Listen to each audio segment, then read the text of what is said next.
It is a Sunday afternoon in June, and you are driving the back roads through Amish country.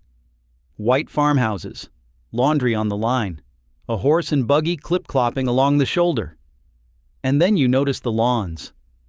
Thick and green and even as a carpet, running right up to the fence posts and the barn doors.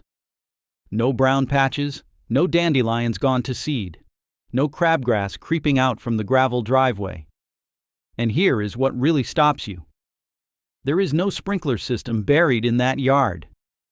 There is no little yellow flag telling you to keep the dog off the grass for 24 hours.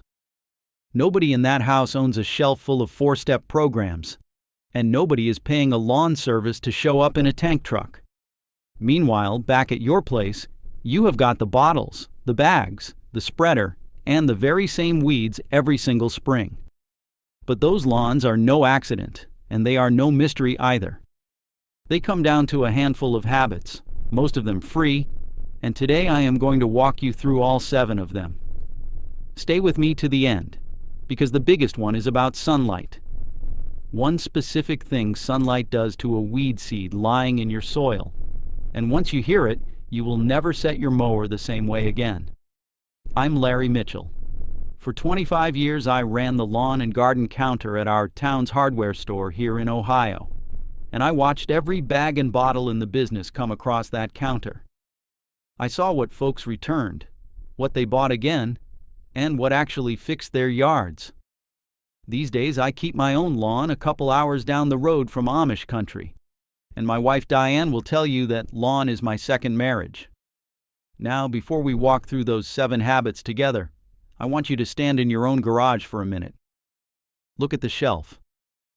The crabgrass preventer from 2 springs ago, the dandelion spray with the crusty nozzle, and the weed and feed bag gone hard as a brick at the bottom. If your shelf looks anything like the ones I heard about across my counter for 25 years, there is somewhere between $100 and $200 sitting in that garage right now. And the weeds came back anyway. That was the part that always bothered me at the store.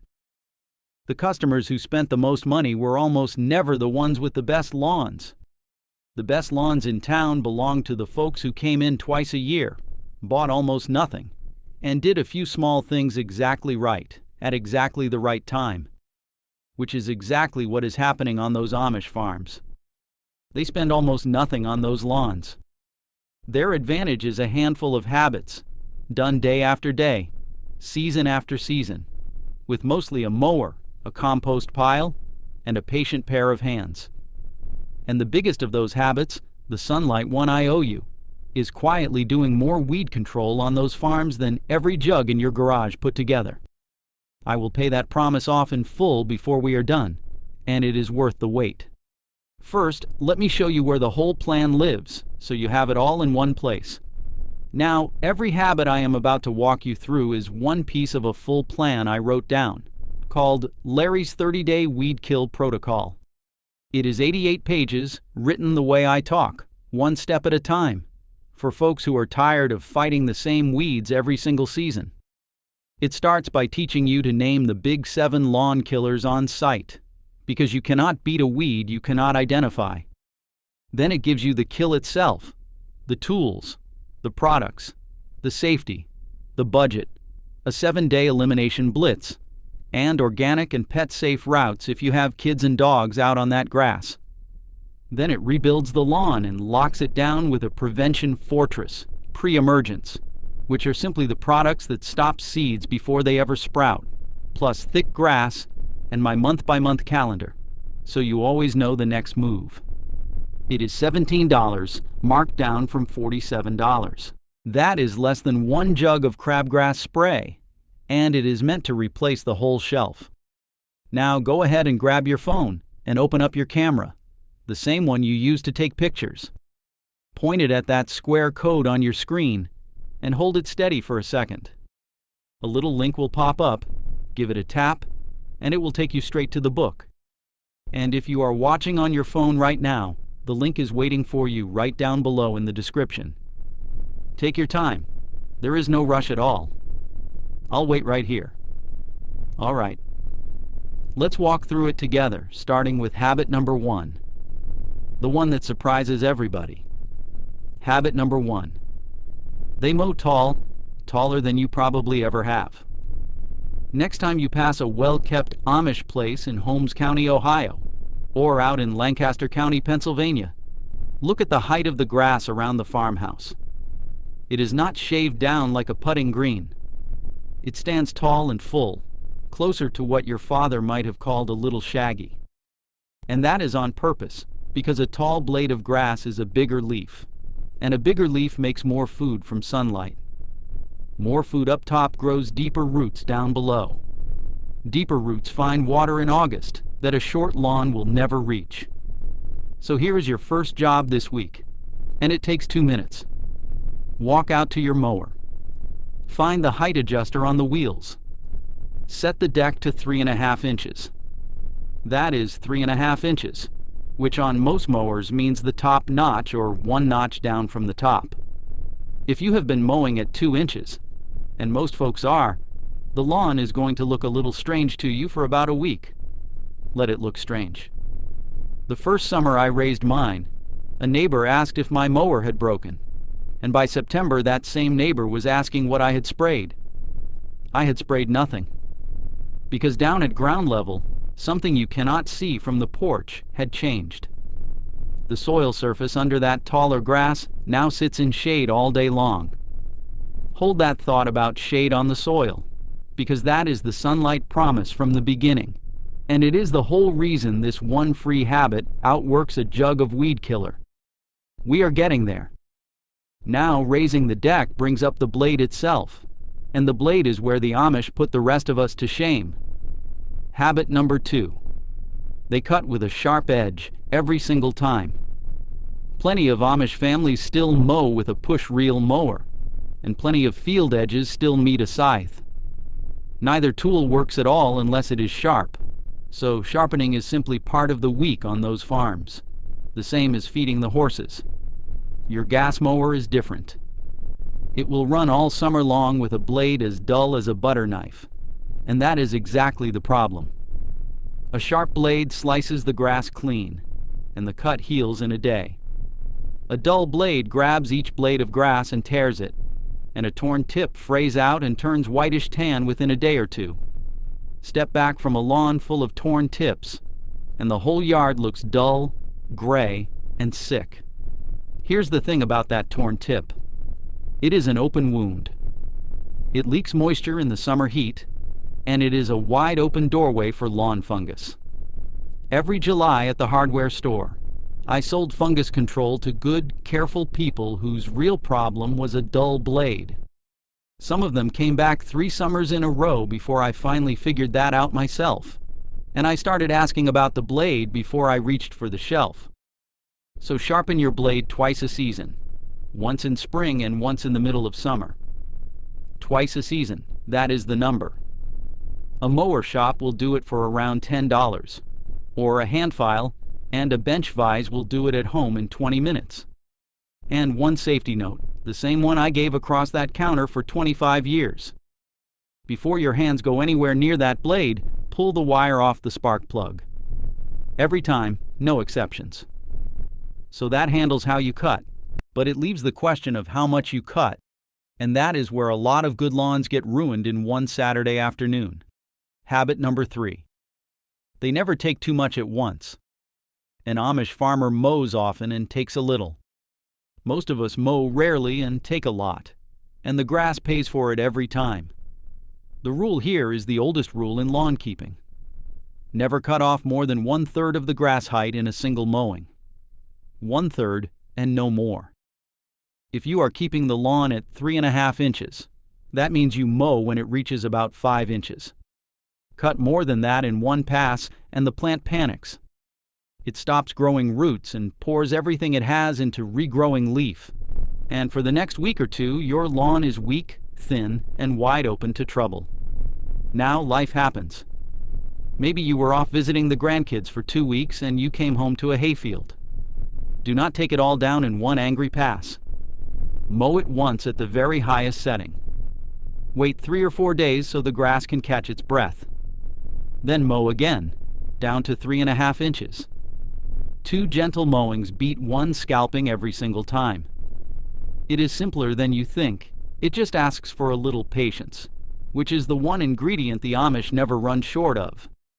And while we are still walking behind the mower, there is one more habit right here under our feet. And this one puts money straight back in your pocket. Habit number 4. They never throw away the clippings. Thrift runs deep on an Amish farm. Nothing that can feed the ground ever leaves the ground, and grass clippings feed the ground. So the clippings stay on the lawn, and yours should too. A grass clipping is mostly water. When you are mowing by the 1/3 rule, the pieces are short. They fall down between the standing blades, and they break down in a matter of days. As they break down, they hand their nitrogen right back to the soil, and nitrogen is the nutrient that makes grass deep green. Over a full season, those clippings add up to roughly 1 free feeding for the entire lawn, without you lifting a bag. Now at the counter, somebody asks me about thatch nearly every week. Thatch is that spongy brown layer some lawns build up, and folks were told for years that clippings cause it. They do not. Thatch comes from roots and stems, tough material, not from soft clippings. And that is one thing the fertilizer bag never bothered to clear up, because the bag would rather sell you the bagging attachment and the extra feeding both. Trust me on this one and take the bagger off the mower. The only exception is wet, clumpy grass. If you see clumps the size of your hand lying on top of the lawn, rake those up, because a wet clump smothers whatever is underneath it. So the clippings are the small version of a much bigger idea. And the bigger version is where Amish ground really pulls away from ours. Habit number 5. They feed the soil, and they let the soil feed the grass. Behind nearly every Amish barn sits a compost pile or a manure spreader, and that material goes back onto the land, season after season, year after year, generation after generation. The result is soil that is dark, loose, and full of earthworms. And grass roots move through soil like that the way your fingers move through fresh potting mix. Most of our suburban lots are the opposite. Builders fill, packed hard by machines, with a thin skin of topsoil laid over it like a rug. So we pour on fast fertilizer. The grass surges green. The color fades in 3 weeks. And we pour on more. And there is a quiet problem with that surge feeding that nobody at the checkout mentions. Weeds eat at that table too. A heavy shot of fast nitrogen greens up your crabgrass and your clover just as happily as it greens up your bluegrass. The Amish way is slow food, and you can copy it in 1 afternoon every fall. Buy a few bags of screened compost, or a small truckload if you have a way to haul it. Spread it thin across the whole lawn, about 1/4 of an inch deep. 1/4 inch. Thin enough that the grass tips still poke through everywhere you look. Rake it in lightly. Then let the earthworms haul it down for you all winter, free of charge. Do that every fall for 3 falls running, and you will build the kind of soil that keeps a lawn thick and green, with hardly any bagged fertilizer at all. And keep holding that thought about sunlight reaching the soil surface, because we are getting close to it now. But first we need to talk about water, because this next habit is the one that shocked me most when I compared their lawns to ours. Habit number 6.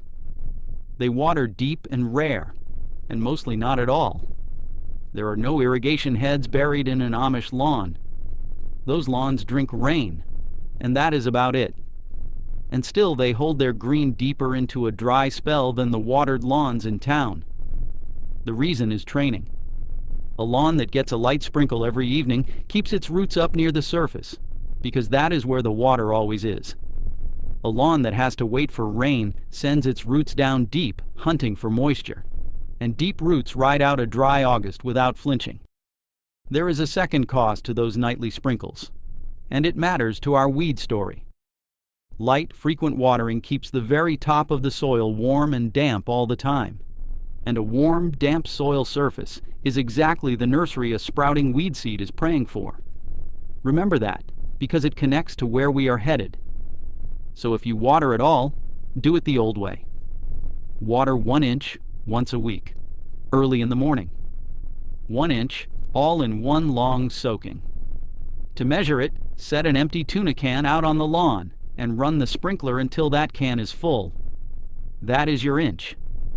Then put the hose away for a week, even if the surface looks dry by Thursday. The surface is supposed to look dry. The roots will go find the moisture down below, and that is the entire point.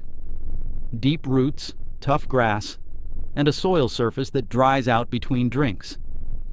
Now everything so far grows a thicker, stronger stand of grass. And thickness itself is the 7th habit, the one every other habit has been quietly building toward. Habit number 7. They never leave bare ground, anywhere. Walk past an Amish market garden and you will see it everywhere you look. Every path mulched with straw, every empty bed planted with a cover crop, nothing left naked to the sky. Farmers learned a long, long time ago that nature does not tolerate bare soil. Leave an opening and something will fill it, and it will not be Kentucky bluegrass. It will be crabgrass, or clover, or whatever seed lands there first, because weeds are simply nature's patch crew. On a lawn, that means you have 2 jobs. Job 1, fix bare spots the same week they appear. Scratch the spot up with a hand rake.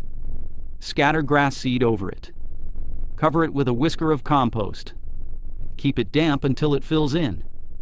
Job 2, thicken the whole lawn once a year. For cool season grass like mine here in Ohio, the time is early September, when the soil is still warm, but the nights turn cool. Spread seed over the entire lawn, right into the standing grass, and treat the whole yard gently for 3 weeks while it comes up. Do that every September and the lawn closes ranks a little tighter each year, until there is simply no room left at ground level for anything else. Because a weed needs 3 things to get started in your yard. It needs an opening, it needs warmth, and it needs light. A thick lawn takes away all 3 at once. And that last word, light, brings us to the part I promised you at the very start. Here is the secret hiding under every lawn in America, including yours. Right now, in the top few inches of your soil, there are weed seeds waiting. Not a few of them. Hundreds under every single square foot, sometimes more, dropped there by every dandelion puff and every crabgrass plant that ever went to seed on that ground, going back years before you owned the place. Gardeners call it the seed bank, and every yard has one, the Amish farm included. So the real question was never how to kill weeds. The real question is why some lawns never cash that seed bank in. And the answer is sunlight. A crabgrass seed, and most of the common lawn weed seeds along with it, sits in about the top 1/4 inch of soil, and it will not sprout until 2 things happen at the same time. The soil right at the surface has to warm up, roughly the mid-50s in degrees Fahrenheit and climbing. And light has to reach the seed. Sunlight hitting bare or scalped ground delivers both in a single afternoon. It warms that top 1/4 inch and it lights it up, and the seed gets its wake-up call. Now think about what we built together today. Grass standing 3.5 inches tall. A canopy so thick there is not one opening in it. A soil surface that stays shaded, several degrees cooler, and dark as a root cellar from May to September. The seeds are still down there on the Amish farm. Same seed bank, same weeds waiting. But under that tall, dense grass, the wake-up call never comes. Those seeds sleep for years, and most of them die asleep, never having sprouted at all. That is why the scalped strip along a driveway grows a ribbon of crabgrass by the 4th of July, while the taller lawn 3 feet away grows none. Same soil, same seeds, different amount of sunlight reaching the ground. The Amish lawn is not winning the fight against weeds. It never lets the fight start. Keep your soil surface dark, cool, and covered, and you own the one weed control that never washes away in the rain, never runs out at the bottom of the jug, and never costs you another $1. And that right there is the difference between fighting weeds every summer and being done with them for good. The whole plan is written out day by day in Larry's 30-day weed kill protocol, from killing the weeds you already have, with pet-safe routes included, to the month-by-month calendar that keeps your soil surface closed for good. It is $17, down from $47, which is less than one jug that only ever treats the symptom. If the same weeds came back again this spring, let this be the year you end it. Now go ahead and grab your phone and open up your camera, the same one you use to take pictures. Point it at that square code on your screen and hold it steady for a second. A little link will pop up, give it a tap, and it will take you straight to the book. And if you are watching on your phone right now, the link is waiting for you right down below in the description. Take your time. There is no rush at all. I'll wait right here. So remember the shape of it. Mow tall. Keep the blade sharp. Take a third at most. Feed the soil. Water deep and rare. Keep it thick. And never let sunlight touch bare ground. Because a weed seed that never wakes up never needs killing. Tell me in the comments which weed is winning in your yard right now. Clover, crabgrass, dandelions, name it. I read every single one. Next time, I am going to show you the 2-minute screwdriver test that tells you whether your soil is packed too hard to ever grow thick grass, and the old-fashioned fall fix for it that does not cost a dime. You've got this, neighbor. I'll see you out on the lawn.